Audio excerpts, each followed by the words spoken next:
Assalamualaikum Bu. Waalaikumsalam warahmatullahi wabarakatuh. Apa kabar hari ini Bu? Alhamdulillah baik. Ya, izinkan Bu saya perkenalkan diri.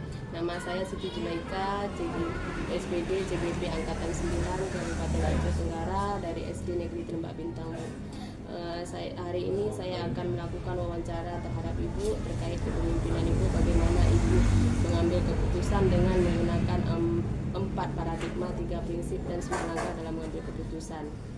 Nah, nantinya ada beberapa poin yang saya tanyakan kepada Ibu. Kita langsung saja Bu ya ke poin yang pertama. Poin yang pertama Bu, selama ini bagaimana Ibu dapat mengidentifikasi kasus-kasus yang merupakan dilema etika ataupun rujukan moral? Selama saya menjadi kepala sekolah, saya sering mendapati beberapa masalah di mana di situ terjadi beberapa masalah itu yang bertentangan dengan keadaan yang ada. Ada juga tentang masalah dilema etika ataupun dilema rujukan moral ya. Iya baik Bu. Jadi di situ Ibu mengidentifikasi kasus-kasus yang ada. Apakah itu kasusnya rujukan moral ataupun dilema etika. Iya baik Bu. Pertanyaan yang kedua Bu, selama ini bagaimana Ibu menjalankan pengambilan keputusan di sekolah, terutama untuk kasus-kasus di mana ada dua kepentingan yang sama-sama benar atau sama-sama mengandung nilai kebajikan gitu. Dalam pengambilan keputusan yang selama ini saya lakukan, saya lebih merujuk kepada nilai-nilai universal, di mana dalam pengambilan keputusan itu kita harus memikirkan tentang kesamaan hak, tentang kejujuran, tanggung jawab, dan juga dampak dari pengambilan keputusan tersebut. Ya, lebih ke nilai-nilai kebajikan, nilai-nilai kebajikan universal. Ada jujur, ada keadilan, ada kasih sayang seperti itu. Kemudian yang ketiga, langkah-langkah atau prosedur seperti apa yang biasa Ibu lakukan selama ini? Langkah-langkah yang saya lakukan dalam pengambilan keputusan itu yaitu kembali lagi kepada kasus yang ada, apakah itu kasusnya dilema etika ataupun rujukan moral. Kemudian setelah mengidentifikasi kasus-kasus yang ada itu, barulah saya akan mengambil keputusan apakah dengan mempertimbangkan apa dampak dari pengambilan keputusan tersebut. Iya, kita sebelum mengambil keputusan kita lebih jeli dulu melihat apa itu kita dampak identifikasi dari, dulu kasusnya, kemudian nanti kan kita pertimbangkan pengambilan keputusan ini dampaknya apakah lebih baik atau lebih buruk seperti itu. Iya, Baik Ibu. Kemudian pertanyaan yang keempat Bu, hal-hal apa saja yang selama ini Ibu anggap efektif dalam pengambilan keputusan pada kasus-kasus dilema etika? Sebenarnya hal yang efektif itu kalau dikatakan efektif, tidak ada yang lebih efektif karena dalam pengambilan keputusan ini merupakan perihal yang sulit sebenarnya. Apalagi kalau pengambilan keputusan itu ada dilema di dalamnya yang sering kita hadapi, yaitu dilema etika, apakah itu rujukan moral. Jadi seringkali dalam pengambilan keputusan itu kita harus merujuk kepada dan dampak dari pengambilan keputusan tersebut, sehingga tidak ada yang merasa dirugikan dan juga tidak ada yang merasa diuntungkan seperti itu. Berarti kita melihat dampaknya begitu Bu. Iya. Kalau lebih banyak merugikan ya kita ambil keputusan yang lebih bagus. Betul, Bu. Kemudian pertanyaan yang kelima Bu, hal-hal apa saja yang selama ini merupakan tantangan dalam pengambilan keputusan pada kasus-kasus dilema etika? Tantangan yang sering kita temui dalam pengambilan keputusan seperti yang saya bilang tadi, untuk mengambil suatu keputusan itu tidaklah mudah. Seringkali terjadi pro dan kontra. Jadi sebelum kita mengambil keputusan itu sering ada rekan-rekan yang mengalami masalah itu merasa bahwa dia paling benar. Kemudian ada lagi pihak lain bahwa mereka merasa mereka yang paling benar. Jadi untuk mengambil keputusan yang bijaksana yang tidak merugikan sebelah pihak, maka kita merujuk lagi kepada nilai-nilai universal, nilai-nilai kebajikan, di mana tidak ada yang merasa dirugikan. Jadi dengan begitu kita harus berkolaborasi, melakukan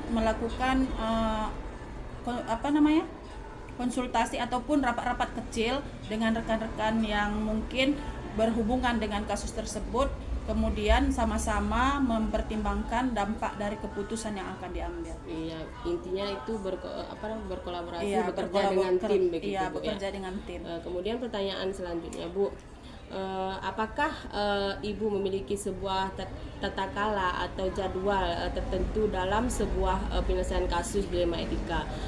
Apakah Ibu langsung menyelesaikannya di tempat atau memiliki sebuah jadwal untuk menyelesaikannya, atau prosedur seperti apa yang Ibu jalankan?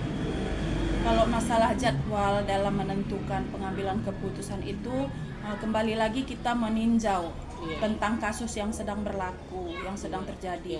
Apabila misalnya kasusnya itu perlu diputuskan segera, maka kita akan adakan pengambilan keputusan segera. Tapi apabila misalnya pengambilan keputusan itu memerlukan pertimbangan yang panjang, maka kita akan jadwalkan kapan dan di mana pengambilan keputusan itu dengan membuat rapat-rapat dengan dewan yang terkait. Iya, berarti ini tergantung kasusnya begitu, Bu, ya. Apabila tuntutannya harus segera ataupun cepat diputuskan, maka kita putuskan saat itu juga.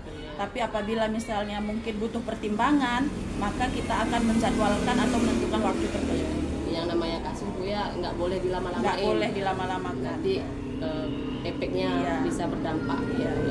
Kemudian pertanyaan yang ketujuh, adakah seseorang atau faktor-faktor apa yang selama ini mempermudah atau membantu Ibu dalam pengambilan keputusan dalam kasus-kasus dilema ini? Kalau seseorang misalnya apabila tidak ada orang tertentu, cuman apabila saya mengalami hambatan ataupun rintangan dalam pengambilan keputusan, saya akan bertanya ataupun memusyawarahkan kepada orang yang lebih paham tentang masalah ini mungkin, dan orangnya itu tidak tertentu. Bisa saja nanti mungkin kita dengan memusyawarahkan kepada pengawas atau kepada dinas-dinas pihak yang terkait. Iya, betul sekali, Bu. Karena di atasan kepala sekolah itu ada pengawas, ada pengawas, ya. Iya, betul. Nah, pertanyaan yang terakhir nih, Bu. Dari semua hal yang telah disampaikan, pembelajaran apa yang dapat Ibu petik dari pengalaman Anda, pengalaman Ibu dalam mengambil keputusan dilema etika? Dari perjalanan yang sudah saya lalui selama menjabat sebagai kepala sekolah, banyak masalah-masalah ataupun dilema-dilema yang sudah saya lalui, dan itu memberikan dampak kepada saya, terutama ada dampak positif lah. Saya jadi lebih mengerti karakter-karakter teman-teman rekan sejawat yang ada di sekolah saya sendiri.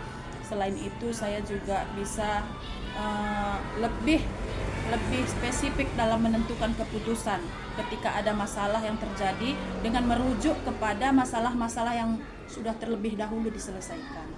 Jadi ada pengalaman dan banyak juga dampak positif yang saya dapatkan selama menyelesaikan masalah-masalah yang saya hadapi selama ini bersama rekan-rekan. Ya, seru sekali nih berbincang-bincang wawancara dengan Ibu.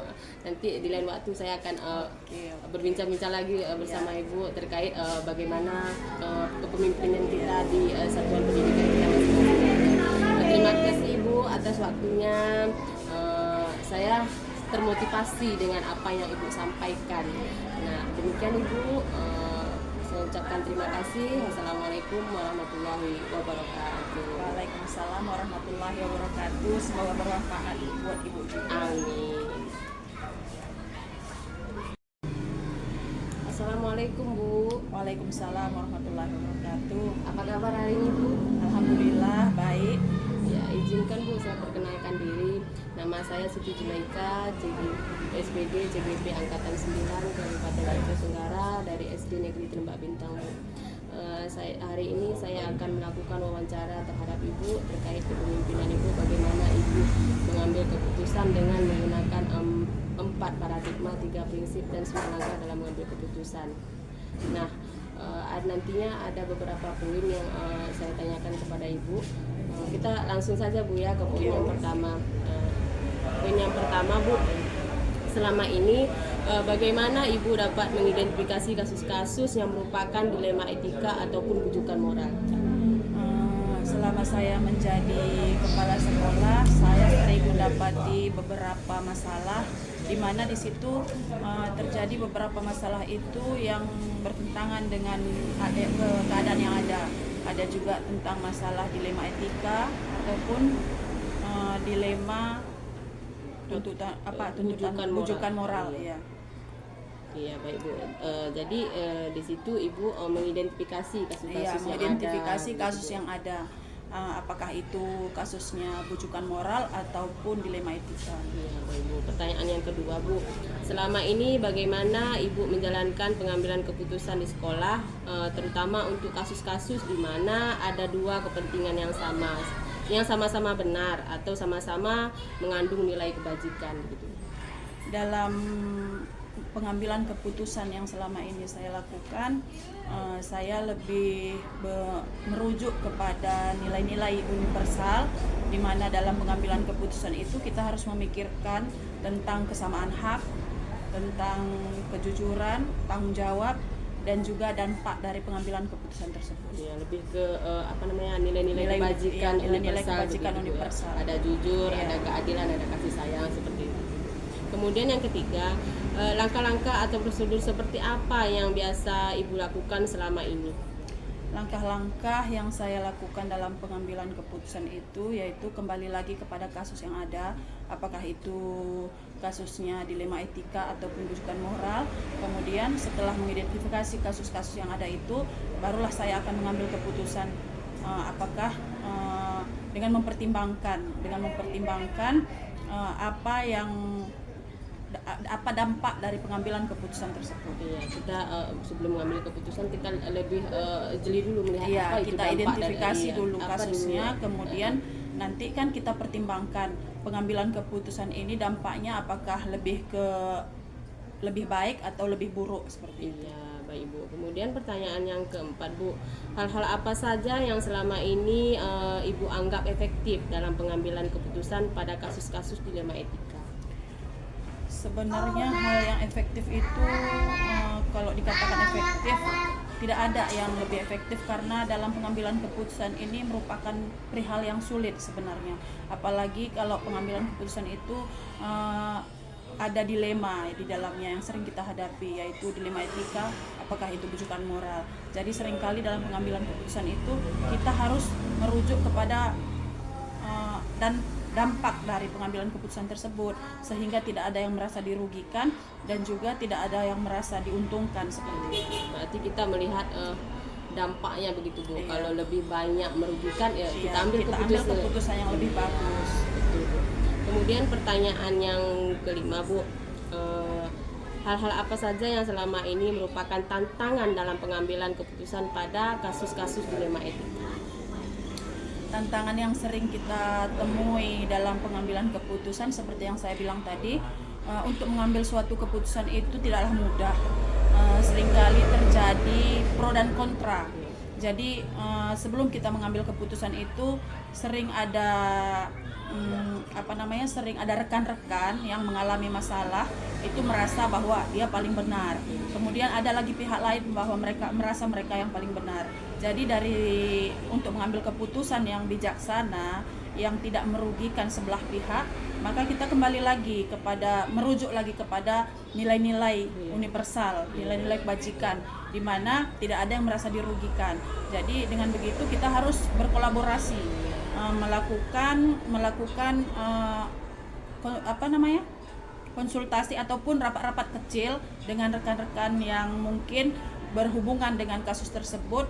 Kemudian sama-sama mempertimbangkan dampak dari keputusan yang akan diambil. Iya, intinya itu berkolaborasi, Iya, bekerja dengan tim begitu iya, Bu. Bekerja dengan tim. Kemudian pertanyaan selanjutnya Bu, apakah Ibu memiliki sebuah tata kala atau jadwal tertentu dalam sebuah penyelesaian kasus dilema etika? Apakah Ibu langsung menyelesaikannya di tempat atau memiliki sebuah jadwal untuk menyelesaikannya, atau prosedur seperti apa yang Ibu jalankan?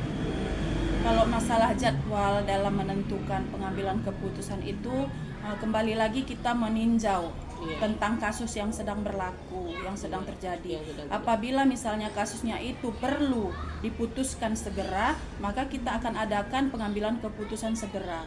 Tapi apabila misalnya pengambilan keputusan itu memerlukan pertimbangan yang panjang, maka kita akan jadwalkan kapan dan di mana pengambilan keputusan itu dengan membuat rapat-rapat dengan dewan yang terkait. Iya, berarti ini tergantung Tergantung kasusnya kasusnya. begitu Bu ya. Apabila tuntutannya harus segera ataupun cepat diputuskan, maka kita putuskan saat itu juga. Iya. Tapi apabila misalnya mungkin butuh pertimbangan, maka kita akan menjadwalkan atau menentukan waktu tertentu.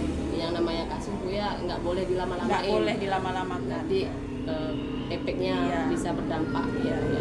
Kemudian pertanyaan yang ketujuh, adakah seseorang atau faktor-faktor apa yang selama ini mempermudah atau membantu Ibu dalam pengambilan keputusan dalam kasus-kasus dilema ini?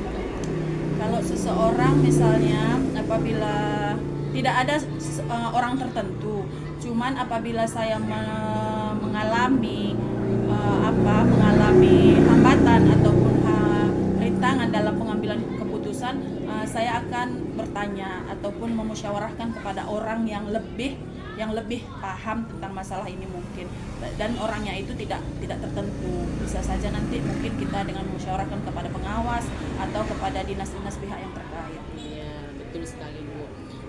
Karena di atasan kepala sekolah itu ada pengawas, ada pengawas, ya Bu. ya. Iya, betul. Nah, pertanyaan yang terakhir nih Bu. Dari semua hal yang telah disampaikan, pembelajaran apa yang dapat Ibu petik dari pengalaman Anda, pengalaman Ibu dalam mengambil keputusan dilema etika? Dari perjalanan yang sudah saya lalui selama menjabat sebagai kepala sekolah, banyak masalah-masalah ataupun dilema-dilema yang sudah saya lalui, dan itu memberikan dampak kepada saya, terutama ada dampak positif lah. Saya jadi lebih mengerti karakter-karakter teman-teman rekan sejawat yang ada di sekolah saya sendiri. Selain itu saya juga bisa lebih spesifik dalam menentukan keputusan ketika ada masalah yang terjadi dengan merujuk kepada masalah-masalah yang sudah terlebih dahulu diselesaikan. Jadi ada pengalaman dan banyak juga dampak positif yang saya dapatkan selama menyelesaikan masalah-masalah yang saya hadapi selama ini bersama rekan-rekan. Ya, seru sekali nih berbincang-bincang wawancara dengan Ibu. Nanti di lain waktu saya akan berbincang-bincang lagi bersama Ibu terkait bagaimana kepemimpinan kita di satuan pendidikan kita masing-masing. Terima kasih Ibu atas waktunya. Saya termotivasi dengan apa yang Ibu sampaikan. Nah, demikian Ibu. Saya ucapkan terima kasih. Wassalamualaikum warahmatullahi wabarakatuh. Waalaikumsalam warahmatullahi wabarakatuh. Semoga bermanfaat buat Ibu juga. Amin.